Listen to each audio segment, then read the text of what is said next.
ఓం నమో శ్రీ లక్ష్మీ వెంకటేశ్వరాయ. శ్రీ మహాగణాధిపతయే నమః. ఉగ్రం వీరం మహావిష్ణుం జ్వలంతం సర్వతోముఖం నృసింహం భీషణం భద్రం మృత్యుర్నమామ్యహం. ప్రేక్షకుల నమస్కారాలు తెలియజేస్తూ మనం ఈ వారం రాశి ఫలాలు తెలుసుకుందాం. మనకి మే 17వ తారీఖు నుంచి మే 23వ తారీఖు వరకు ఉన్నటువంటి గ్రహాల యొక్క పరిస్థితులను అనుసరించి మనం రాశి ఫలాలు తెలుసుకుందాం. మేషరాశిలో కుజుడు, వృషభ రాశిలో రవి బుధులు, మరి గురు శుక్రులేమో మిథున రాశిలో, సింహరాశిలో కేతువు, అదేవిధంగా మరి కుంభరాశిలో రాహు, మీనరాశిలో శని. ఈ గ్రహాల యొక్క పరిస్థితి ఇలా ఉండగా మనం రాశి ఫలాలు తెలుసుకుందాం. మీనరాశి.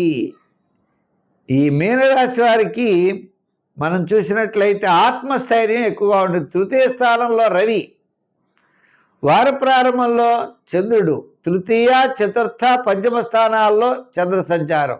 వార ప్రారంభంలో కార్యజయం, ధనలాభం. వారం మధ్యలో కాస్త పనుల్లో ఆలస్యం. వారాంతం ప్రతి పని యందు కూడా శ్రద్ధ అనేది చాలా అవసరమవుతుంది. ఉద్యోగపరమైనటువంటి సమస్యలు తగ్గుతాయి. రాజకీయపరమైనటువంటి ఇబ్బందులు కూడా తగ్గుతాయి. విద్యార్థులకు కాస్త భవిష్యత్తు బాగుంటుంది కాబట్టి మంచి చోట్ల అవకాశాలు లభిస్తాయి. ఇంకా వృత్తుల పరంగా మనం చూస్తే ఆర్థికపరమైన డెవలప్మెంట్స్ కాస్త గతం కంటే అనుకూలంగా ఉన్నాయి. ముఖ్యంగా ఆత్మస్థైర్యము, ధైర్యము, మీరు పట్టుదల అన్నది చూసారా, ఆ పట్టుదలతో విజయం సాధిస్తారు. శ్రమ అన్నది తప్పదు. వ్యాపార పరంగా కూడా చూస్తే నూతనమైన వ్యాపార ప్రయత్నాలు పర్వాలేదు. ఏదైనా వార ప్రారంభమే ప్రోత్సాహము. వార మధ్యలో గొడవలకు వెళ్ళకండి, హామీలకి వెళ్ళొద్దు, అనవసరమైన వ్యవహారాలకి దూరంగా ఉండడం మంచిది. మీ పనేదో మీరు చూసుకుంటూ జాగ్రత్త తీసుకున్నట్లయితే మీకు ఏ రకమైన ఇబ్బందులు ఉండవు. ఇతరుల యొక్క వ్యవహారాల్లో మీ తల దూరిస్తేనే మీకు ఇబ్బంది వస్తుందనేటువంటి విషయాన్ని గ్రహించండి. కొంతకాలం నిదానంగా ఉండండి. రాబోయే కాలం అత్యద్భుతమైనటువంటి కాలం, మంచి రోజులు రాబోతున్నాయి కాబట్టి మంచి ఆలోచనలతో ముందుకు వెళ్ళగలుగుతారు.